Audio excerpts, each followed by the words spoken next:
नमस्कार दोस्तों, गार्गी क्लासेस पर आपका स्वागत है। डेट आज की 13 जुलाई 2021 और देख लेते हैं इंडियन एक्सप्रेस के एडिटोरियल और आइडिया पेज से इंपॉर्टेंट आर्टिकल्स जो अभी हम डिस्कस करेंगे। देखो, एडिटोरियल पेज से सिर्फ एक ही आर्टिकल है जो हम डिस्कस करने वाले हैं, that is family miss planning. अभी यूपी गवर्नमेंट के द्वारा न्यू पॉपुलेशन पॉलिसी रिलीज़ की गई है और एक पॉपुलेशन को कंट्रोल करने के लिए लॉ भी लाने का पूरा प्लान कर रखा है और योगी आदित्यनाथ सरकार ने, तो उसका भी ड्राफ्ट भी रिलीज़ होया हुआ है जिसमें 19 जुलाई तक पब्लिक कमेंट मांगे गए हैं। तो उन दोनों को एनालाइज किया जा रहा है, जानेंगे इस मुद्दे को। इसके अलावा आइडिया पेज पे जो हम आर्टिकल डिस्कस करने वाले हैं that is Taliban 2.0 and Afghan test. इसमें जानेंगे कि क्या अभी सिनेरियो इक्वेशन बन रही है जिसमें यूएसए विड्रॉ कर रहा है और दूसरी तरफ आप देखोगे रशिया और चाइना, इनकी थोड़ी बहुत एक तरफ तो खुशी भी है तो दूसरी तरफ तालिबान के इमरजेंस के चलते इन दोनों को टेंशन भी है रीजनल पॉइंट ऑफ व्यू से। जानेंगे पूरे मुद्दे को। और तीसरा आर्टिकल हम डिस्कस करने वाले हैं नॉट बाई मार्केट अलोन। हमने देखो डेयरी सेक्टर से रिलेटेड एक आर्टिकल डिस्कस किया था अशोक गुलाटी जी का और आयुषी खुराना का। उसी आर्टिकल को एक्सटेंड करेंगे इस आर्टिकल के थ्रू कि कुछ बेसिक चीज़ें हैं, 3 मेन पिलर्स बता रहे हैं कि क्यों डेयरी सेक्टर सक्सेसफुल हुआ अगर कोऑपरेटिव सोसाइटीज़ की बात करें या प्राइवेट सेक्टर की बात करें। ठीक है, तो देखते हैं आप डिटेल में इन आर्टिकल्स को। फर्स्ट आर्टिकल है फैमिली मिस प्लानिंग। देखो, न्यू पॉपुलेशन पॉलिसी अभी चीफ मिनिस्टर योगी आदित्यनाथ ने अभी स्टार्ट की है। 11 जुलाई को संडे को ये रिलीज़ हुआ था, कल हमने न्यूज़ भी देख लिया था, जिसमें ये इंश्योर करना था कि पॉपुलेशन बैलेंस हो और वो भी पर्टिकुलरली वेरियस कम्युनिटीज़ की बात की जा रही है। तो जब कम्युनिटीज़ का नाम आ गया ना, तो यहाँ पर एडिटर थोड़ा सा क्वेश्चन उठा रहे हैं, वो ये कि आप एक तरफ तो इंटरफेथ मैरिजेस को रोकने की कोशिश करते हो, दूसरा आप कन्वर्जन को, जो खुशी खुशी कोई कन्वर्ट करना चाहे अपने रिलीजन को, तो आपको प्रॉब्लम होती है, और तीसरा आप सिटीजन के प्रोटेस्ट को आप सप्रेस करने के लिए बहुत ज़्यादा कॉर्सिव मेजर्स उठाते हो। तो बोला इस चीज़ में एक चीज़ क्लियर होती है कि आप कम्युनल इश्यूज़ को फोकस कर रहे हो। ठीक है, ऐसे में आप कम्युनल डॉग विसल ब्लोअर्स के बेसिस पे आप फोकस करना चाह रहे हो डेमोग्राफी के ऊपर कि हाँ क्या एक स्ट्रक्चर होना चाहिए, चाहे वो कम्युनिटी रिलीजन वाइज देखा जाए, चाहे फिर आप कितने बच्चे होने चाहिए उसके हिसाब से। तो उत्तर प्रदेश की देखो सरकार ने अभी ये अपनी पॉपुलेशन पॉलिसी रिलीज़ की है, इसको इस तरीके से काउंटर किया जा रहा है एडिटर के द्वारा। दूसरा पॉइंट क्या बोल रहे हैं कि Uttar Pradesh population control stabilization and welfare bill 2021, इसका ड्राफ्ट को पब्लिक डोमेन में है जो कि पैरेलली तैयार हो रहा है। 19 जुलाई तक इस पे कमेंट मांगे जा रहे हैं, फिर उसके बाद में कानून लाया जाएगा। उसमें तो आप देखो कि कुछ पीनल प्रोविजंस भी किए हुए हैं, जैसे कि अगर कोई इंडिविजुअल के 2 या 2 से ज़्यादा बच्चे हैं तो वो लोकल बॉडी इलेक्शंस में कंटेस्ट नहीं कर पाएंगे, गवर्नमेंट जॉब्स में वो लोग प्रमोशन नहीं ले पाएंगे, एंट्री नहीं ले पाएंगे, इवन जो गवर्नमेंट सब्सिडी प्रोवाइड करती है वो सब्सिडीज़ भी नहीं मिलेंगी। तो पॉपुलेशन कंट्रोल के लिए पनिशमेंट के प्रोविजन भी किए हुए हैं इस बिल में, तो जबकि पॉलिसी में ऐसा कुछ नहीं है। पॉलिसी में तो 5 इंपॉर्टेंट पॉइंट्स थे जो हमने कल न्यूज़पेपर में देख लिए। ठीक है, तो ये सारी चीज़ें बता करके राइटर यहाँ पे कुछ बोलना चाह रहे हैं कि आप एक बार पॉलिसी को और कानून को, जो कि सरकार अपने हिसाब से बनाती है और टारगेट किया जाता है कि सिटीजन्स की वेलफेयर इंश्योर हो, तो ऐसे में अगर आप इनको एक आर्म की तरह यूज़ करोगे तो वो एरोनियस हो जाता है, बहुत ही गलत चीज़ हो जाती है। इसके पीछे देखो कि इंडिया की बात करें, अभी जो सेंसस डेटा अवेलेबल है या फिर जो टेंटेटिव डेटा अवेलेबल है, क्योंकि 2011 में सेंसस हो गई थी, 2021 में सेंसस होनी थी पर कोविड की वजह से नहीं हो पाई, तो वो डेटा जो अभी अवेलेबल है ना, वो भी ये कह रहा है कि पॉपुलेशन एक्सप्लोजन इंडिया में नहीं होने वाला है। कोई डर नहीं है इंडिया को अभी, क्योंकि पॉपुलेशन एक्सप्लोजन तो 1970s 80s के टाइम पे हो चुका था। नेशनल फैमिली हेल्थ सर्वे और सेंसस डेटा के हिसाब से देखा जाए तो ज़्यादातर स्टेट्स में टोटल फर्टिलिटी रेट अराउंड 2.1 चल रही है, जिसको हम रिप्लेसमेंट रेट बोलते हैं।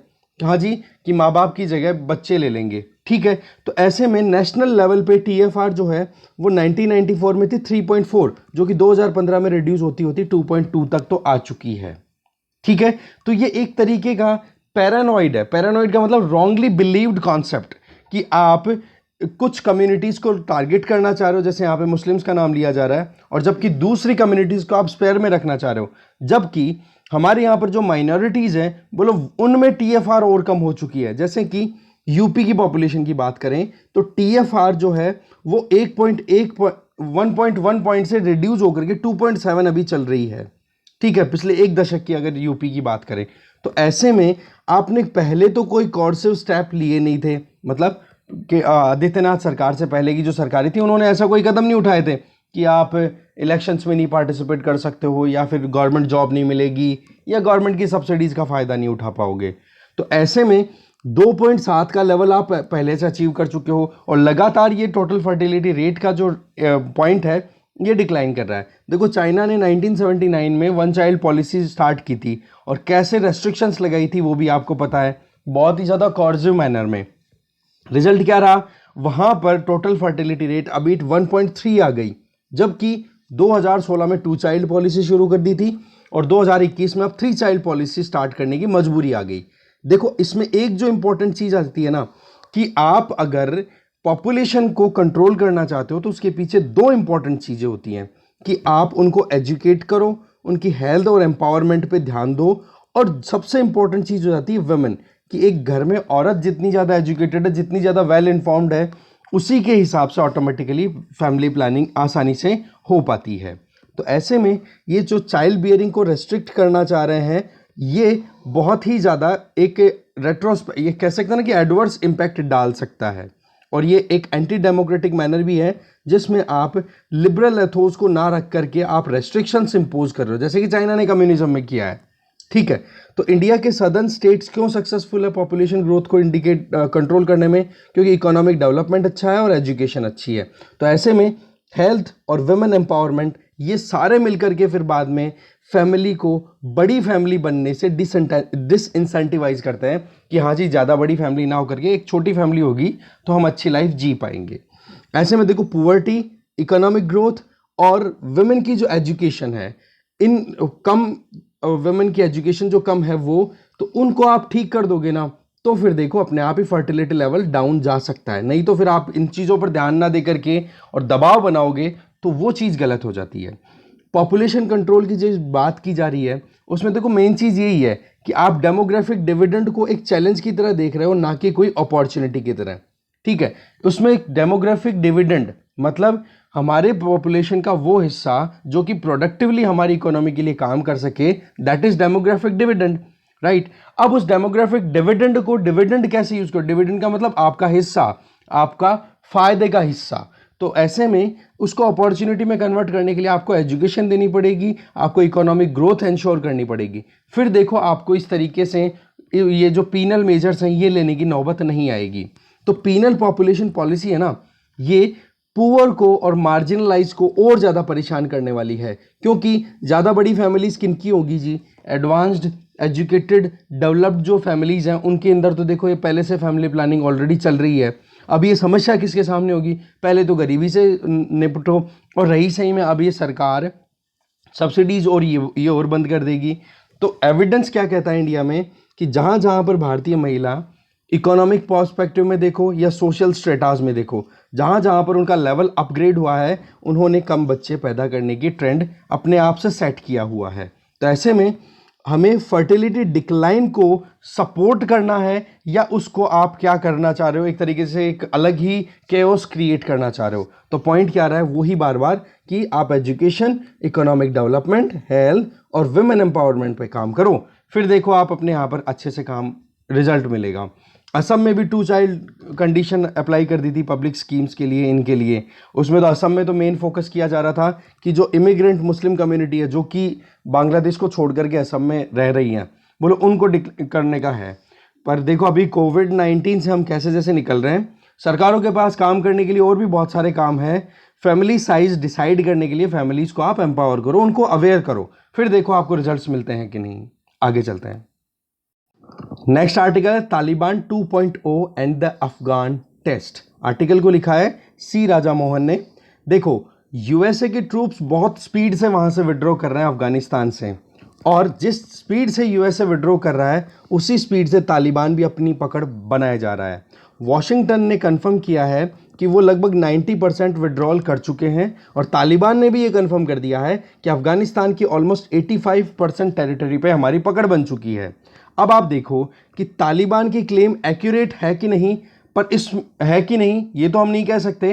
पर हाँ इसमें कोई डाउट नहीं है कि तालिबान लगातार अपना माइलेज गेन कर रहा है, अपने मिलिट्री ग्राउंड को इंक्रीज करने में सक्सेसफुल हो रहा है। तो ऐसे में ये जो दो डेवलपमेंट्स हैं ये बहुत ही ज़्यादा मुश्किलें पैदा कर रहे हैं इस पर्टिकुलर रीजन, जिसमें अफगानिस्तान बिल्कुल सेंटर में आ जाता है। अफगानिस्तान में अगर देखें तो रीजनल पावर्स के लिए चैलेंज हो गया। इतने दिनों तक तो global power, so called global power USA, जिसका हेजेमनी चल रही थी हाँ लगातार, अब यूएसए विड्रॉ कर रहा है, तो अब इस सारी की सारी परेशानी का बर्डन किस पे आ गया है? रीजनल पावर्स पे। चाहे उससे बॉर्डर शेयर करने वाला इधर पाकिस्तान की बात कर लो, उधर आप अफगानिस्तान से साउथ वेस्ट में चले जाओ तो ईरान की बॉर्डर मान लो, और इधर बात करो थोड़ा सा ईस्ट में, अफगानिस्तान के नॉर्थ ईस्ट में, तो चाइना की बॉर्डर, और फिर बाद में नॉर्थ देखो तो सेंट्रल एशियन कंट्रीज। ठीक है, तो ऐसे में रशिया, चाइना, ईरान, पाकिस्तान और आप इंडिया को भी मान ही लो। तो ऐसी परिस्थितियों में ये रीजनल जो पावर्स हैं इनके लिए आप देखोगे कि एक वैक्यूम क्रिएट हो रहा है, मिलिट्री वैक्यूम, क्योंकि यूएसए जब प्रेजेंट था, अब यूएसए की मिलिट्री रिट्रीट कर रही है, वहां से निकल रही है, तो ऐसे में वैक्यूम क्रिएट हो गया, स्पेस हो गया। अब स्पेस को कौन ऑक्यूपाई करे वो देखने वाली बात है। तो ऐसे में एक रीजनल सोल्यूशन की तरफ बढ़ने की कोशिशें की जा रही हैं कि कैसे भी करके अफगानिस्तान में शांति स्थापित हो। इसके लिए देखो अभी दुशांबे में हमारे फॉरेन अफेयर मिनिस्टर और साथ में उनके जो काउंटर पार्ट है, ठीक है, कौन कौन से कंट्रीज, जो शंघाई कॉरपोरेशन ऑर्गेनाइजेशन के मेंबर कंट्रीज हैं उनके, तो उनके बीच में बातचीत होगी कि कैसे इस अफगानिस्तान के डायनामिक्स को हम सेटल करें, नहीं तो ये फिर से एक सरदर्दी बन जाएगी। क्योंकि अफगानिस्तान को तो वैसे भी मैंने आप लोगों से कमेंट में पूछा था, ग्रेवयार्ड ऑफ एम्पायर्स बोला जाता है कि कोई भी जो एंटर हुआ वो बर्बाद होके ही गया है। तो ऐसे में ज्योग्राफी की बात करो, ये मेंबरशिप की बात करो या कैपेबिलिटीज़ की बात करो, तो शंघाई कॉरपोरेशन ऑर्गेनाइजेशन एक इंपॉर्टेंट फोरम हो जाता है, क्योंकि यहाँ पर जितने भी कंट्री मेंबर है ना एससीओ में, वो सारे के सारे अफगानिस्तान से मोर और लेस कनेक्टेड है। ठीक है, तो ऐसे में अमेरिका के निकलने के बाद में अफगानिस्तान के चैलेंज को एड्रेस करने के लिए एससीओ एक रेलेवेंट प्लेटफॉर्म बन जाता है। देखो एससीओ को लॉन्च किया गया था आज के लगभग 20 साल पहले। तो 20 साल पहले चाइना और रशिया दोनों साथ में आए थे और उनका काम क्या था? मेन कि एशिया में स्टेबिलिटी इंश्योर किया जाए। वैसे तो देखो बीजिंग और मॉस्को दोनों ने यूएसए की जो प्रेजेंस थी ना कोल्ड वॉर इरा के टाइम पे, और एक तरफ तो आपको पता ही है कि यूएसए लगातार अपनी तरफ से कोल्ड वॉर के टाइम पे डेमोक्रेटिक, लिबरल और कैपिटलिस्टिक सोसाइटीज को प्रमोट कर रहा था, जबकि बीजिंग और मॉस्को दोनों की टेंडेंसी थी कम्युनिज्म, कम्युनिस्ट या सोशलिस्टिक अप्रोच के ऊपर। तो ऐसे में इनको खुद को भी डर था, बीजिंग को और मॉस्को को, कि ये जो आइडियोलॉजिकल इन्फ्लुएंस यूएसए लगातार बढ़ा रहा है उस चीज को हमें कैसे कंटेन करें। क्योंकि कोल्ड वॉर इरा तो आपको पता ही है खत्म हो चुका था अराउंड 1991 में, जब यूएसएसआर डिसइंटीग्रेट होना शुरू हो गया था 1989 से, है ना। तो ऐसे में 1991 में ऑलमोस्ट खत्म हो गया था पूरा। तो इस परिस्थिति में अब आप देखो कि मॉस्को भी वीक पड़ गया और बीजिंग उस टाइम पे इतना ज़्यादा था नहीं, बस ग्रोइंग था। आप देखो कि 1989 का जब भी डेटा आता है तो इंडिया और चाइना का डेटा मोर और लेस इक्वल सा फील होता है कि हाँ ठीक है दोनों बराबर के से कंट्री हैं। तो उस टाइम पे दोनों को डर भी था। तो ऐसे में एससीओ की जो मेकिंग थी उसके पीछे दो वजह थी। एक तो हो गया यूएसए की जो हेजेमन क्रिएट हो रही थी, खुद की एक होता ना यूनिपोलर वर्ल्ड बोलना शुरू कर दिया था, वैसे एक पोल होता नहीं है पर यूनिपोलर वर्ल्ड बोलना शुरू कर दिया था। और दूसरी तरफ रशिया इस चीज़ को लेकर के कंटिन्यू चाइना के साथ में इस चीज़ को लेकर के कन्वर्जेंस में था कि अब जो कम्युनिज्म है वो अंडर थ्रेट है, ख़त्म हो सकता है। क्योंकि यूएसए तो ह्यूमन राइट्स और डेमोक्रेसी को प्रमोट करना चाह रहा था, जो कि कम्युनिस्ट सरकारें बिल्कुल नहीं चाह रही थी। आप देखो कि जैसे ही एससीओ सेटअप होता है उसके कुछ महीनों बाद में ही न्यूयॉर्क में और वॉशिंगटन में सितंबर 11 9/11 2001, ठीक है, 9/11 अटैक होता है अलकायदा के द्वारा, जो कि तालिबान रूल अफगानिस्तान में ही थ्राइव कर रहा था, ग्रो कर रहा था। यूएसए ने कोई भी मतलब डिले नहीं किया और जिसको बोला गया the great war on terror शुरू कर दिया। और उसमें आप देखोगे यूएसए टारगेट लेकर के आया था कि जल्दी से जल्दी तालिबान को खत्म करेंगे और हम यहाँ से चले जाएंगे। अब आप देख सकते हो कि अफगानिस्तान में यूएसए 20 साल तक लड़ाई लड़के फिर भाग रहा है, भागना पड़ रहा है मजबूरन, और उसके बावजूद कोई सक्सेस नहीं मिल रही है। तो एक तो अफगानिस्तान में यूएसए की प्रेजेंस और दूसरी वहां पर इंटरनेशनल पॉलिटिक्स का जो सिनेरियो चलता है, क्योंकि अफगानिस्तान में एक तरफ तालिबान टेररिज्म को प्रमोट करने के लिए पीछे नहीं हटता, तो दूसरी तरफ वहाँ की जो डेमोक्रेटिकली इलेक्टेड सरकार है वो भी इंटरनेशनल प्लेयर से सपोर्ट मांगती है कि आप हमारी लेजिटिमेसी को और ज़्यादा सपोर्ट करो। करंट मेंबर्स की बात करो एससीओ की, तो देखो China, Russia, Kazakhstan, Kyrgyzstan, Tajikistan, Uzbekistan, Pakistan और इंडिया, ये इसके मेन मेंबर्स हैं। और 4 इसके ऑब्जर्वर स्टेट्स हैं जिनमें ईरान, अफगानिस्तान, मंगोलिया और बेलारूस हैं। अब बीजिंग और मॉस्को जो हैं वो देखो यूएसए को तो बिल्कुल उस टाइम अपोज नहीं करते थे। वजह, बीजिंग अपना इकोनॉमिकल इमरजेंस देख रहा था कि कैसे भी करके हम इकोनॉमिक पावर बन जाए, और मॉस्को देखो यूएसएसआर के डिसइंटीग्रेशन के बाद में रशिया ने लेगेसी तो मानी कि हाँ हम यूएसएसआर की लेगेसी को कंटिन्यू करेंगे, पर यूएसए को खुला चैलेंज करने के लिए बिल्कुल तैयार नहीं था, क्योंकि उस टाइम पर मॉस्को का ट्रेंड भी क्या था, दिमाग में क्या था कि हम वेस्टर्न डेमोक्रेसीज के हिसाब से काम करेंगे। वो बात अलग है कि यूएसए को फॉलो करते करते अपनी खुद की चाल भी भूल गया रशिया। तो ऐसे में अफगानिस्तान में जब 2001 में यूएसए का इंटरवेंशन हुआ तालिबान को खत्म करने के लिए, तो उसको ना तो बीजिंग ने ऑब्जेक्ट किया ना मॉस्को, क्योंकि टेररिज्म एक रियलिटी होकर के निकल रहा था। जबकि 1996 में इंडिया ने कह दिया था यूएन में कि टेररिज्म को कंट्रोल करने के लिए हमें आगे आना होगा। अब आप देखो कि अमेरिका का जो भी टारगेट था वो अलकायदा को खत्म करना था, या फिर जो भी टेररिस्ट वहां पे टेरर आउटफिट्स वहां पे चल रहे थे उनको खत्म करना था। चाइना और रशिया ये देखो इस चीज को लेकर के एक तरफ तो खुश भी थे कि चलो ठीक है, टेररिज्म को खत्म करने के लिए कोई दूसरा ही आके खत्म कर रहा है, हमारी भी प्रॉब्लम सॉर्ट आउट हो जाएगी। पर अमेरिका की जो मिलिट्री प्रेजेंस थी अफगानिस्तान में, उसके चलते बीजिंग और मॉस्को इस चीज को लेकर के डरे हुए भी थे कि कहीं हमारे ऊपर कोई प्रॉब्लम ना आ जाए इसमें। तो आप देखो इसमें कि जैसे जैसे टाइम बीतता है, और जो मॉस्को का जो एक डर था ना, जिसको हम जर्मन लैंग्वेज में बोलते हैं, यहाँ पे ये जो वर्ड है इसका मतलब आप जानो कि ये शॉर्डन फ्राइड का मतलब होता है कि यहाँ पर जैसे जैसे लॉस हो रहा है ना किसका, अमेरिका का, तो उसमें मॉस्को धीरे धीरे हल्का हल्का खुश भी हो रहा था। देखो होता क्या है, 1980s के टाइम पे सोवियत यूनियन ने अफगानिस्तान को ऑक्यूपाई कर लिया था यूएसएसआर को, ठीक है, 1979 में इन्वेजन कर दिया था। तो इनको भगाने के लिए यूएसए ने पाकिस्तान की हेल्प ली और जिहादी इंसर्जेंसी को प्रमोट किया, और इस जिहाद के नाम पर लोगों को पहुंचाया पाकिस्तान में ट्रेनिंग दे करके अफगानिस्तान में, और यूएसएसआर को वहां से भगा दिया। तो यूएसए को एक ह्यूमिलिएटिंग मिलिट्री रिट्रीट करना पड़ा था, तो यूएसएसआर को मिलिट्री रिट्रीट करना पड़ा था मॉस्को को। तो ऐसे में मॉस्को इस चीज़ को लेकर के खुश भी है कि हाँ चलो ठीक है, जो हुआ अच्छा हुआ यूएसए के साथ में। पर वही चीज़ है, डिलेमा है, कोई भी चीज़ कोई भी खुश नहीं है। देखो अफगानिस्तान की परिस्थिति को देख करके तो कोई खुश है नहीं, क्योंकि वहाँ पर अगर इंस्टेबिलिटी रहती है तो एशिया बिल्कुल शांत नहीं है। और दूसरा सिचुएशन कि चलो बढ़िया, अमेरिका में जितनी बुरी हो उतनी अच्छी है। तो ये जो दो चीज़ों के बीच में जो एक कॉन्फ्लिक्टिंग जो आ रहा है ना इंटरेस्ट, ये हर एक देश के साथ में है, ठीक है। यूएसए के विड्रॉवल्स की बात करें अफगानिस्तान से, तो इसमें देखो कि बीजिंग ने अपनी तरफ से पूरा कन्विक्शन दे रखा है, और बीजिंग में तो एक माहौल भी बना हुआ है, मतलब चाइना में, कि यूएस जो है वो टर्मिनल डिक्लाइन पे है। मतलब इंटरनेशनल पॉलिटिक्स में या ग्लोबल फोराज पे अब यूएसए की रेलेवेंस उतनी नहीं रही है जो कि पहले हुआ करती थी। ये चीज़ तो देखो चाइना पहले से ही एक माहौल बना करके चल रहा है, और वही चीज़ अभी प्रमोट होती हुई दिखाई दे रही है, और उसी के लिए एक सपोर्ट और हो गया कि देखो अफगानिस्तान से भी अब यूएसए को भागना पड़ गया। और एक जो चाइना अपनी तरफ से वेस्टर्न जो मॉडल है उसके लिए एक ऑल्टरनेटिव मॉडल भी अवेल करा रहा है कि हाँ जी, चाइना ने जिस तरीके से इकोनॉमिक ग्रोथ की है उस ग्रोथ को बाकी कंट्रीज भी फॉलो कर सकते हैं, चाहे वो डोमेस्टिक हो चाहे इंटरनेशनल गवर्नेंस हो। तो यूएसए की जो अफगानिस्तान में डिफीट है, ये आइडियोलॉजिकल विक्ट्री कंसिडर की जा रही है बीजिंग के द्वारा। अब आप देखो कि ईरान भी वहां पर एक इंपॉर्टेंट की होल्डर के तौर पे वहां पर अपना रोल प्ले करने की कोशिश कर रहा है। एक तरफ ईरान तो दूसरी तरफ यूएस, इनके बीच में भी शांति नहीं है, ठीक है। अब आप देखो कि चाइना हो, रशिया हो, ईरान हो, इनके साथ में यूएसए के रिलेशन सीधे तो अच्छे नहीं है, पर वहां से विड्रॉवल जो है यूएसए का, वो बड़ी चिंता की बात है इनके लिए।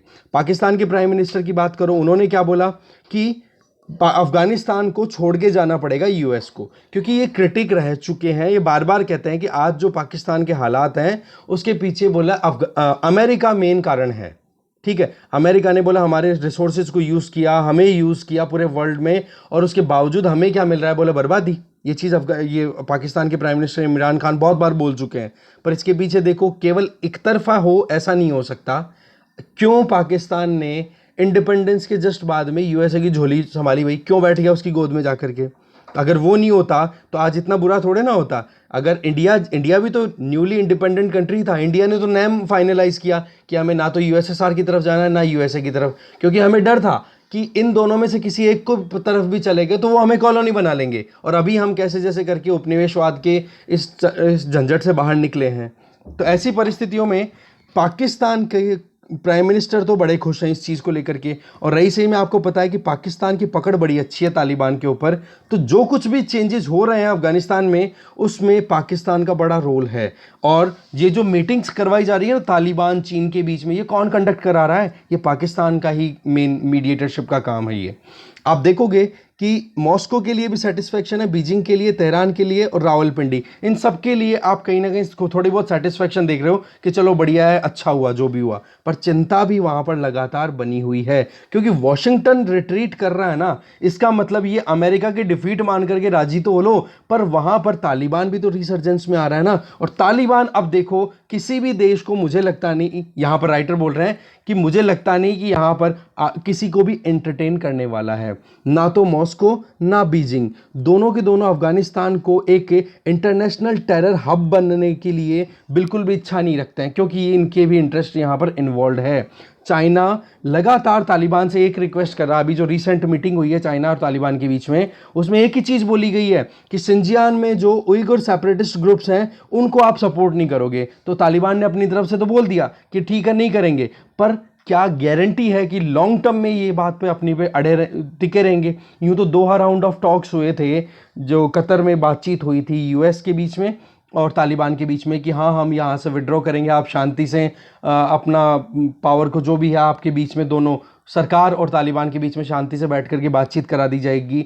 उससे ही अगर तालिबान बोल करके मुकर सकता है और वहाँ पर हथियारों के दम पर कंधार तक पहुँच गया, जलालाबाद तक पहुँच गया, तो ऐसी परिस्थितियों में एक तो विश्वास नहीं कर सकता चाइना तालिबान पे, क्योंकि फिर वो उइगर मुस्लिम्स के नाम के ऊपर भी वहाँ पर टेररिज्म फैलाएगा। दूसरा तेहरान है, मतलब ईरान, वो इस चीज़ को लेकर के चिंता में है कि सुन्नी एक्सट्रीमिज्म जो है वो मेन डोमिनेट करता है तालिबान में, और सुन्नीस जो हैं वो शियाज को बिल्कुल भी एक्सेप्ट नहीं करते। जबकि ईरान क्या है, ईरान शिया डोमिनेटेड कंट्री है।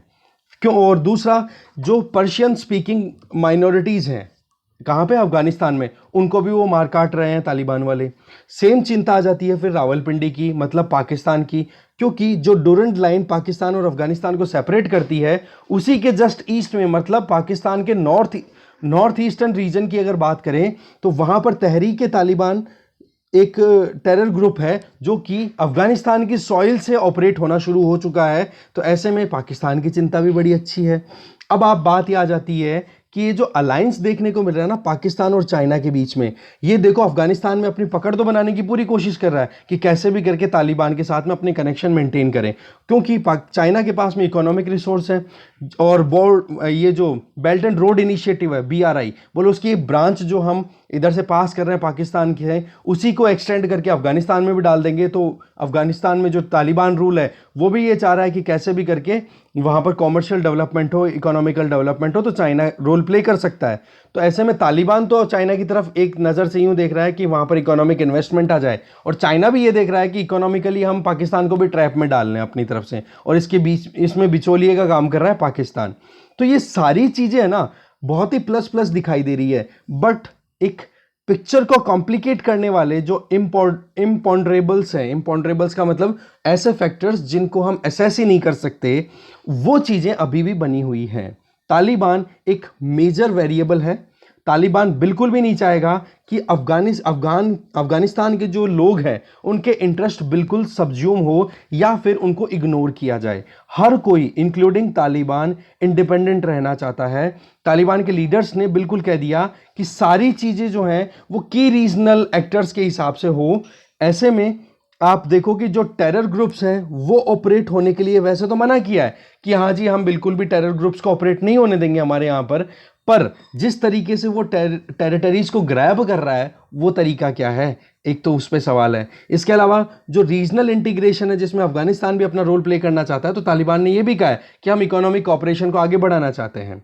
तालिबान ये भी सिग्नल दे रहा है कि हम पाकिस्तान के या किसी दूसरे कंट्री के प्रॉक्सी बिल्कुल भी नहीं है। तो ये पाकिस्तान के लिए बहुत बड़ा झटका है क्योंकि पाकिस्तान अपने आप को समझता है कि हाँ तालिबान से जो हम कहेंगे वो चीज़ हो जाएगी, पर तालिबान बिल्कुल एक चीज़ क्लियर कर रहा है कि हम किसी के भी कंट्रोल में या किसी के भी अंडर में काम नहीं करेंगे। तो ऐसे में देखने वाली बात यह है कि तालिबान का ये जो दूसरा रूल आ रहा है, क्योंकि फर्स्ट रूल तो 1996 में शुरू हुआ था और 2001 तक चला था, जब तक यूएसए ने खुद ने अटैक नहीं किया था। ओके, अब ये दूसरा रूल है तालिबान का 2.0। अब इसके इम्प्लीकेशंस देखो इंडिया के लिए भी हैं। वो कैसे?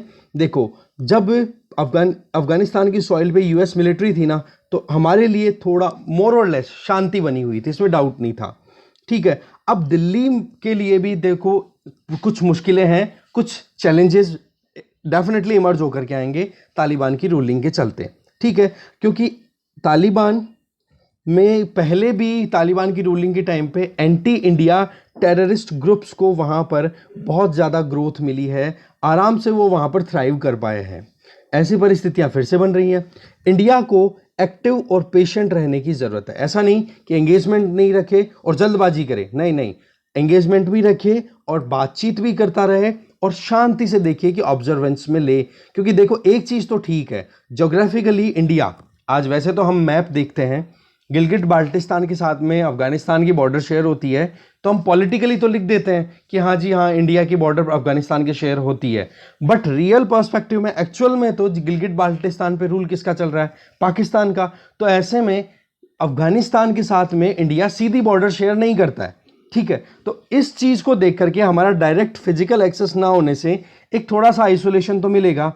अब यहां पर बात आ जाती है कि हम उनके साथ में कैसे एंगेज करें। ठीक है, तो इसमें 3 स्ट्रक्चरल कंडीशंस हैं। पहली कंडीशन तो आपको मैंने क्लियर करी दी कि हमारा डायरेक्ट फिजिकल एक्सेस है नहीं, तो ऐसे में दिल्ली जो है वो इफेक्टिव एक रीजनल पार्टनर बन सकता है। इसके लिए एक्टिव रहना जरूरी है और पेशेंट रहना जरूरी है इंडिया का। दूसरा, ज्योग्राफी ने पाकिस्तान की कैपेबिलिटीज़ के ऊपर सवाल उठाए हैं। वजह कि अब अफगानिस्तान अगर इनस्टेबल रहता है तो पाकिस्तान भी डिस्टेबलाइज डेफिनेटली हो ही जाएगा।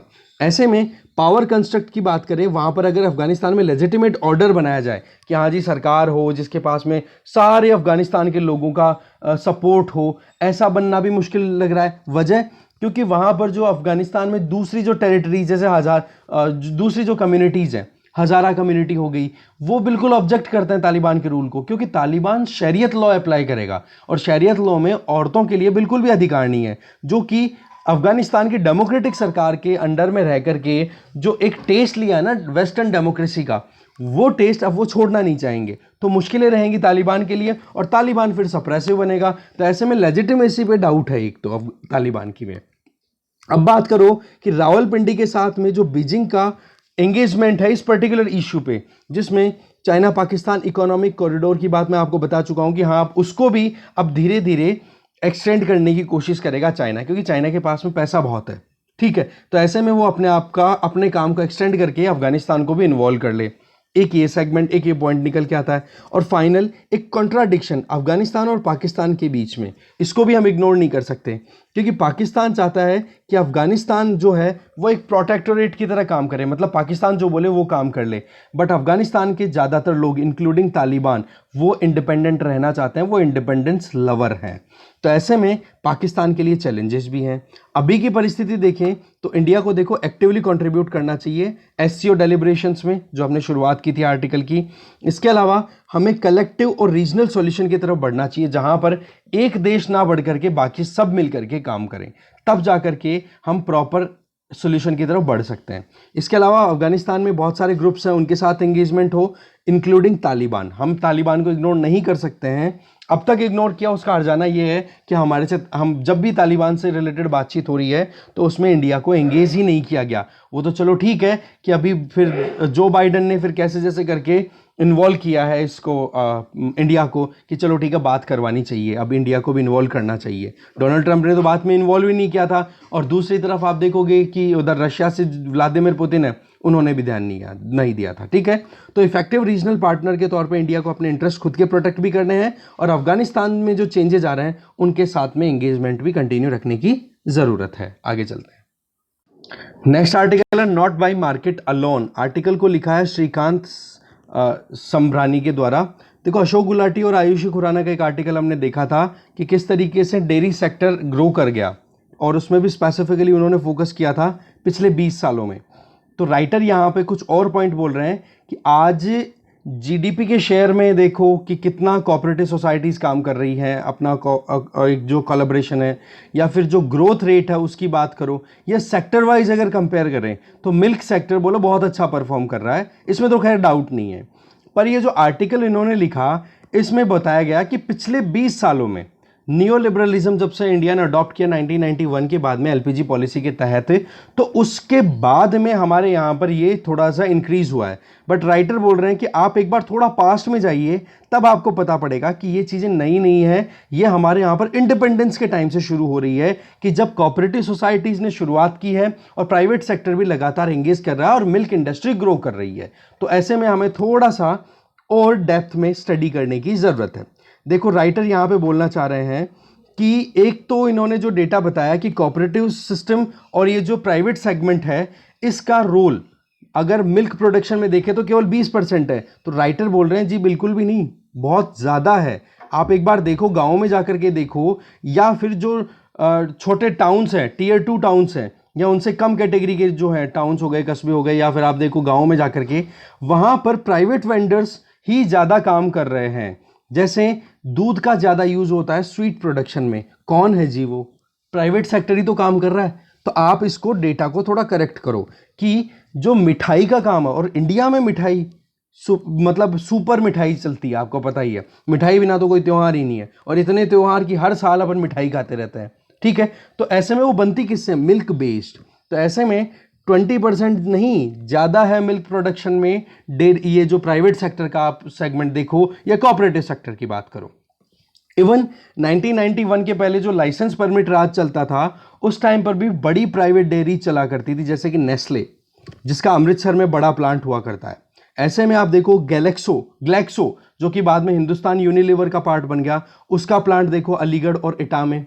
सिमिलरली आप देखो दूसरे सेगमेंट्स, जैसे कि आंध्र प्रदेश के इसमें हिंदुस्तान मिल्क फूड की बात करूँ, ये भी हिंदुस्तान लिवर के अंडर में काम कर रही है अभी, तो ये भी राजमुंदरी ऑफ आंध्र प्रदेश, यहाँ पर इसका प्लांट ऑपरेट कर रहा है। तो ये तो लाइसेंस राज का टाइम है, और आज तो लाइसेंस हटा दिए हैं। तो आज जो भी प्रोडक्ट का ऐड देखते हो ना, बॉर्नवीटा, कॉम्प्लान, हॉर्लिक्स, ये सारे डेली मिल्क कलेक्शन के बेसिस पे है। और 1980s और 1990s से पहले 1 लाख लीटर लगभग दूध कलेक्ट किया जाता है इन प्राइवेट इंडस्ट्रीज के द्वारा, जिसके बेसिस पे मिल्क प्रोडक्ट वो बना दिया करते थे। तो ऐसे में जो आपने स्टडी, ये जो राइटर हैं अभी हम बात करें, इन्होंने 1980s 1990s में स्टडी किया कि ऑपरेशन फ्लड का जिन रीजन से कोई लेन देन नहीं था, ऑपरेशन फ्लड मिल्क जो वाइट रेवोल्यूशन था उससे रिलेटेड, ठीक है, कि मिल्क प्रोडक्शन हमें मैक्सिमम करना है। तो ऐसे में कि ऑपरेशन फ्लड का इन्फ्लुएंस ना होने के बावजूद भी आप देखो कि ये प्राइवेट सेक्टर यहाँ पर अच्छे से फ्लॉरिश हो रहा था, काम कर रहा था। जो आर्टिकल वहाँ पर गुलाटी जी और जो पूरा हमने प्रीवियस आर्टिकल जो देखा था, उसमें ऐसा कुछ था कि 2004 से लेकर के 2014 के बीच में जितना मिल्क प्रोडक्शन हुआ था, उसके कंपैरिजन में 2015 से 21 के बीच में बहुत ज़्यादा हो गया, ठीक है। मतलब अच्छी खासी ग्रोथ रेट देखी गई है 2004 से 2014 से, मतलब 2004 से 14 10 साल के कंपैरिजन में अगर 2015 से 2021 के बीच में देखो, मतलब 6 साल, तो बोले ये तो पहले भी अच्छी खासी ग्रोथ रेट हमारे यहाँ पर चल रही थी। प्राइवेट डेयरीज की बात करें या कोऑपरेटिव सेगमेंट की बात करें, दोनों ने एक दूसरे से लर्निंग्स का काम किया है, और लगातार ही आप देख सकते हो प्रोडक्शन इंक्रीज हुआ है। जहाँ पर 1970 से लेकर के 2019-20 तक देखें तो फूड ग्रेन प्रोडक्शन तो 108 मिलियन टन से बढ़कर के 300 मिलियन टन हो गया। उसी के कंपैरिजन में आप दूध देखो जो कि 9 गुना बढ़ गया इसी टेन्योर के बीच में। मतलब कि फूड ग्रेन का प्रोडक्शन तो इंक्रीज हुआ है 1970-71 से कंपेयर करो 2019-20 में, वो तो आपको मिलेगा लगभग 3 गुना, जबकि मिल्क प्रोडक्शन 9 गुना बढ़ गया है। तो ऐसे में वहां पर क्या पहले कोई एलपीजी पॉलिसी थी? जी बिल्कुल भी नहीं, जबकि लाइसेंस लेकर के काम करना पड़ रहा था।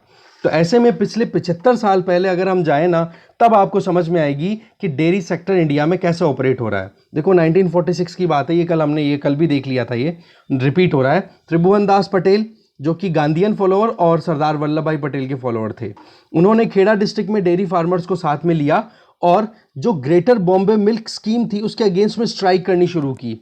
वजह क्या थी कि ग्रेटर बॉम्बे मिल्क स्कीम क्या थी कि उसमें जब विंटर्स आती थी, विंटर्स के टाइम पे देखो मिल्क प्रोडक्शन ज़्यादा होता है, तो सरप्लस में जो मिल्क प्रोड्यूस होता था उसको इस स्कीम के तहत खरीदा ही नहीं जाता था। तो ऐसे में तो जो डेयरी फार्मर्स थे उनके लिए मुश्किलें हो जाती थी कि भाई हमारा एक्सेस दूध है वो कैसे हम सड़कों पे कैसे बहा दें, सस्ता कैसे कर दें।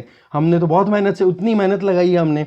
तो ऐसे में फिर उन्होंने जीबीएमएस के अगेंस्ट में फिर स्ट्राइक की, पॉलिटिकल बैकिंग भी मिली इनको, और आप देखोगे रिजल्ट क्या निकला कि विंटर्स में भी प्रोक्योरमेंट करनी शुरू कर दी। और इसके पीछे फिर बाद में प्राइवेट और कोऑपरेटिव सेक्टर दोनों ने मिलकर काम किया, और फर्स्ट कोऑपरेटिव इंस्टीट्यूशन आ जाता है जिसको हम बोलते हैं अमूल। अमूल की फुल फॉर्म आप देखो यहाँ पर, आनंद, ये गुजरात में एक डिस्ट्रिक्ट है, अमूल आनंद मिल्क यूनियन लिमिटेड।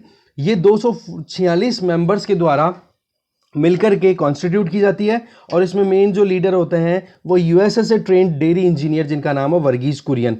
ये एक मैनेजर के तौर पे काम करना शुरू करते हैं अमूल में। फिर देखो अमूल धीरे धीरे ग्रो करता है, बहुत जल्दी, क्विक मतलब धीरे धीरे क्या, बहुत जल्दी ग्रो करता है। और जो सर्दियों में एक्स्ट्रा मिल्क जो आ रहा था ना, उसको फिर बाद में एक तरीके से साइंटिफिकली प्रोसेस करना शुरू कर दिया। क्या हुआ कि देखो गर्मियों में, समर्स की बात करें तब तो देखो सप्लाई की रहती है कमी दूध की, और विंटर्स में एक्स्ट्रा, तो क्यों ना फिर विंटर्स में जो एक्स्ट्रा दूध आ रहा है उससे मिल्क पाउडर और बटर बना करके उसको प्रिजर्व कर लिया जाए, और फिर बाद में जब शॉर्टेज आए, लीन सीजन आए, कमी वाली सीजन जब आए, तो उस टाइम पर रिप्रोड्यूस कर दिया जाए और फिर मिल्क सप्लाई को थ्रू आउट ईयर मेंटेन रखा जा सके। आप देखो ये जो वर्गीस कुरियन थे ये यूएसए से एसोसिएटेड तो थे, यहाँ पे इनकी ट्रेनिंग हुई थी, ये जानते थे। तो ऐसे में यूनिसेफ से भी इन्होंने ग्रांट पाने में सक्सेस पा ली, और ऐसे में 1956 में अमूल डेयरी स्टैब्लिश हो जाती है, और ये हो जाती है डेयरी सेक्टर के अंदर कोऑपरेटिव मूवमेंट की शुरुआत। ठीक है, और मोर मनी मिलना शुरू हो जाती है। अब इसमें यहाँ पे क्या हो गया कि कोऑपरेटिव सेक्टर ने भी अपना काम करना शुरू किया। अब फार्मर्स अपनी जो डिमांड थी, ठीक है, जो भी अपना खुद का इन्वेस्टमेंट था उसके हिसाब से, जितना भी इनपुट कॉस्ट थी उसके हिसाब से मिल्क को बेचना शुरू कर दिया। फिर उसमें मिल्क बिका, फिर उसके बाद में मिल्क की भी कैटेगरीज कर दी कि हाँ जी अभी हमारे पास में सप्लाई एक्सेस में है, तो चलो ठीक है मिल्क को कन्वर्ट कर दो और उसमें मेन फैट बाहर निकाल लो, जैसे बटर प्रोडक्शन। ठीक है, ये इसी का एक पॉइंट है। और मिल्क फैट को निकाल करके बटर प्रोड्यूस कर दिया तो हो गया काम। और उसके बाद में अगर ज़रूरत पड़ी कि हाँ जी अब सप्लाई कम आ रही है दूध की, तो उस टाइम पे उसी बटर और उस बटर और मिल्क पाउडर का यूज़ करके रिप्रोड्यूस कर दिया दूध को। ऐसे में अमूल का जो आनंद वाला जो कॉन्सेप्ट था उसको गुजरात के महसाणा में, बनासकाठा में, इन डिस्ट्रिक्ट में भी फॉलो करना शुरू किया, और कुरियन ने भी अपनी तरफ से वहाँ पर एक्टिवली पार्टिसिपेट किया। अब आप देखोगे अमूल एक ब्रांड बन गया, और अमूल जैसे ब्रांड को प्रमोट करने के लिए एक और ब्रांड नया आ जाता है, उसका नाम है वोल्टास। वोल्टास ने प्रमोशन शुरू कर दिया अमूल का। अब वोल्टास का काम क्या है? कोल्ड स्टोरेज का। आप देखते हो फ्रिज आते हैं, एसीज आते हैं वोल्टास के, तो ये क्या हो गया, एक दूसरे को कॉम्प्लीमेंट कर दिया। तो अब राइटर 3 पिलर्स बताते हैं इस सक्सेस के पीछे। नंबर 1, माइक्रो लेवल प्रोडक्शन के जो लोग हैं उनको आप साथ में लेकर के आओ। Economy of the scale ensure करो कि हाँ 1 लीटर दूध प्रोड्यूस करने में एक जने के 10 रुपए लग रहे हैं, और अगर आपने 5 जनों को एक साथ किया तो 5 किलो दूध को प्रोड्यूस करने में उनके 50 रुपए की बजाय 40 रुपए खर्च होते हैं। तो 5 को साथ में लाओ ना, इकोनॉमी ऑफ द स्केल कि साथ में ला करके वही है कि मास प्रोडक्शन में कॉस्टिंग ऑटोमेटिकली डाउन होती चली जाती है। तो माइक्रो लेवल प्रोडक्शन को साथ में लाओ, इकोनॉमी ऑफ द स्केल को फाइनलाइज करो जिससे कि प्रोसेसिंग कम पैसों पे हो सके, और लार्ज स्केल मार्केटिंग ब्रांड तैयार करो। तो एक तो है की सक्सेस के पीछे ये पॉइंट, मार्केट अलोन नहीं है, मार्केट नहीं है सक्सेस के पीछे, ये कुछ की पिलर्स हैं। मार्केट तो है ही, उनको कॉम्प्लीमेंट। ठीक है, फिर इसके अलावा देखो कि ये जो रेवोल्यूशन था ये एक रेवोल्यूशनरी कदम थे, जिसमें जो डेयरी हाउस होल्ड्स हैं उन्होंने बहुत ही इंपॉर्टेंट पार्टिसिपेशन इंश्योर किया था। अगर ट्रेडिशनली परंपरागत तौर पे देखें तो वुमेन ज़्यादातर देखती हैं बफेलोज को, कैटल्स को, इनकी टेक केयर करना, दूध को इकट्ठा करना, और उसके बाद में जो कलेक्टिंग स्टेशंस है, मैंने देखा हुआ गांव में कि आप देखोगे दूध निकाल लिया और फिर उसके बाद में शाम के टाइम पे डेयरी खुलती है, और वो कलेक्शन सेंटर जो होता है वहाँ पर जाओ, मशीन में आपके दूध, आप जो दूध लेकर के जा रहे हो उसमें से एक सैंपल निकाला जाएगा, उसमें फैट चेक किया जाएगा और उस फैट के अकॉर्डिंग आपके दूध के भाव बन जाएंगे। तो वो कलेक्शन सेंटर पे ले जाने का काम औरतों ने किया। अब आप देखो कि ये वीकली पेमेंट बेसिस पे इनका काम होने लग गया। तो फिर अब जो गाँवों में मान लो एक फार्मर है, उसने 2 भैंसें पाल रखी है। उन 2 भैंसों के केस में क्या हो गया कि उस बंदे ने जितना दूध प्रोड्यूस किया उसमें से मान लो कि 20 लीटर दूध प्रोड्यूस करता है वो दिन का, तो ऐसे में मान लो कि 10 किलो के लगभग तो उसका बिक गया, पर बचा हुआ 10 किलो का वो क्या करे, दूध जमाएगा, दही जमाएगा, फिर उसके बाद छाछ बटर ये अलग अलग करके फिर घी बनाएगा, लंबा प्रोसेस। जबकि अब क्या कर दिया, ये जो वीकली बेसिस पे पेमेंट जब आने लग गए ना, तो फार्मर्स को एक अट्रैक्शन का पॉइंट मिला, और वो अट्रैक्शन का पॉइंट क्या था कि बचा हुआ 10 किलो अब वो कलेक्शन सेंटर पे ले जाने लग गए, और वहां पर से दूध ले जाकर के अब डेयरी में कहीं जाए उनको तो वीकली बेसिस पे अच्छा खासा पैसा मिलना शुरू हो गया। तो ऐसे क्या हो गया, रिम्यूनरेटिव हुआ कि नहीं। ऐसे में हम केवल इमेजिन कर सकते हैं कि क्या इम्पैक्ट रहा होगा 7 दशक पहले, जिस टाइम पे ना तो जेंडर इक्वालिटी की बात करते थे हम, ना सेल्फ हेल्प ग्रुप्स की बात करते थे। उसके बावजूद भी आप देखो कि एक कलेक्टिव एफर्ट देखने को मिला था वहां पे। और इसी चीज को देखो, गुजरात डेयरी का जो सेक्टर है उसने एक्सपेंड किया, और ये था मेन सेकंड पिलर कि जहां पर आपने कलेक्शन ऑफ द जो कलेक्शन था सेंटर का, वो वुमेन का जो रोल था वो इनको आपने इंश्योर किया। 2 पिलर कंप्लीट। तीसरा पिलर आ जाता है कि देखो मोस्ट इंपॉर्टेंट इफेक्ट की बात करें तो family decision making. Family decision making में आप क्या करते हो कि कितने हमें कैटल्स रखनी, कितनी बफेलोज रखनी है, फिर उसके हिसाब से हमें आगे काम करना है। देखो जी, हमारे यहाँ पर मॉनसून का गैम्बल है अभी भी एग्रीकल्चर, तो एग्रीकल्चर को सप्लीमेंट करने के लिए ये कैटल रियरिंग शुरू की गई थी ज़्यादातर। और आज भी ये चीज़ मैंने पहले बताई है कि राजस्थान में ड्रॉट्स हर साल आते हैं, उसके बावजूद राजस्थान के किसान जो है वो सुसाइड नहीं करते। वजह कि भाई अगर ड्रॉट आ भी गया ना, तो ज़्यादा भी नहीं तो चारा तो तैयार हो ही जाएगा, दाना भी तैयार नहीं हुआ गेहूं का, जौ का, बाजरे का, तो कम से कम चारा जो फॉडर है वो तो तैयार हो ही जाएगा ना। उस फॉडर से कम जानवरों का पेट भर करके दूध तो प्रोड्यूस करके रोजी रोटी तो कमा लेंगे। तो ऐसे में कैश जो था, कैश इनकम जो थी एग्रीकल्चर से जो होती थी, उसको सप्लीमेंट कर दिया इस दूध वाले सेक्टर से। तो डेयरी ने क्या कर दिया, आप ये ध्यान रखना, बिल्कुल रिप्लेस नहीं किया है, रिप्लेस नहीं, यहां पर बोला जा रहा है कि कॉम्प्लीमेंट किया है, सप्लीमेंट किया। इससे क्या हो गया कि उनकी जो हार्डशिप्स थी ना वो कम होने लग गई। अब धीरे धीरे देखो पैसा भी इनको अच्छे में रिटर्न में मिलने लग गया दूध का 1 किलोग्राम या 1 लीटर के हिसाब से। धीरे धीरे टेक्नोलॉजीज भी एडवांसमेंट में आने लग गई, तो आप देखो रेम्यूनरेटिव प्राइसेस मिलनी शुरू हो गई, और फिर स्टेबिलिटी आ गई कि हाँ जी ये तो दिन का 1 किलो 1.5 किलो जितना भी एक्स्ट्रा दूध हम वो जा करके बेच देंगे तो हमारे पैसे पक्के हैं। वैल्यू एडिशन होने लग गई कि घर पे जो दूध था उससे इतने ज़्यादा प्रोडक्ट नहीं बन पा रहे थे, पर जैसे ही टेक्नोलॉजी बेसिस पे नई जो टेक्नोलॉजी बेसिस पे नए मिल्क प्रोडक्ट्स शुरू होने लगे, जैसे चीज़ हो गया या बटर हो गया, कोई भी चीज़ बना दो आप वहाँ पे, ठीक है, तो वो वैल्यू एडिशन होने लग गया और ज़्यादा दूध प्रोडक्शन अपने आप होने लग गया। तो ऐसे में एडमिनिस्ट्रेटिव इंटरवेंशन भी जो था वो था ही कि हाँ प्राइस सपोर्ट की बात करें या फिर कोई मोनोपोली प्रोक्योरमेंट की बात भी करें, तो वहाँ पर फार्मर्स के ऊपर कोई दबाव था ही नहीं, एकदम फ्रीली चल रहा था। कहने का मतलब मार्केट फोर्स, कोऑपरेटिव और मार्केट फोर्स के अंदर प्राइवेट सेक्टर, बोले ये इजीली काम कर रहे थे। आप पिछले केवल 20 साल को क्रेडिट या 7 साल को क्रेडिट नहीं दे सकते, ठीक है, ये चीज़ यहाँ पे बताई जा रही है। और फार्मर्स के ऑर्गेनाइजेशन भी स्टैब्लिश होने लग गए जो कि अपने इंटरेस्ट को प्रोटेक्ट करने के लिए पावरफुली लॉबी करना भी शुरू कर चुके थे। ये था थर्ड पिलर। तो इन 3 पिलर्स के बेसिस पे हमारे यहाँ पर डेयरी सेक्टर आगे बढ़ा है। तो ऐसे में जो मिल्क सेक्टर का या मिल्क इकोनॉमी में जो इंडिया ने डेवलपमेंट किया है उसमें मार्केट फोर्स तो है ही, जिसमें प्राइवेट एंटिटीज़ ने एक्टिवली पार्टिसिपेट किया, पर आप उसको केवल सोलेली आप कहो तो ये सुपरफिशियल हो जाएगा कि केवल प्राइवेट सेक्टर ने किया है। जी कोऑपरेटिव सेक्टर, प्राइवेट सेक्टर दोनों ने मिलकर के और फिर काम किया है आगे, और ये पिछले जब से हम इंडिपेंडेंट हुए तब से आज तक का चल रहा है। और इसमें 3 मेजर की पिलर्स हैं, वो ही इस हैप्पी आउटकम के मेन कारण हैं। तीनों पिलर्स एक बार फिर से आप देख लो, यहाँ पे फर्स्ट पिलर यहाँ पे देख सकते हो, ठीक है, सेकंड पिलर यहाँ पे हो गया, थर्ड पिलर यहाँ पे हो गया। एक सेकंड, तो डिस्कशन में देखो इतना ही था। Thank you very much. और आर्टिकल्स का एसोसिएशन जीएस पेपर, कौन से जीएस पेपर के साथ में, वो डिस्क्रिप्शन बॉक्स में हमेशा शेयर करता हूं, तो वो जरूर देख लिया करो। Thank you.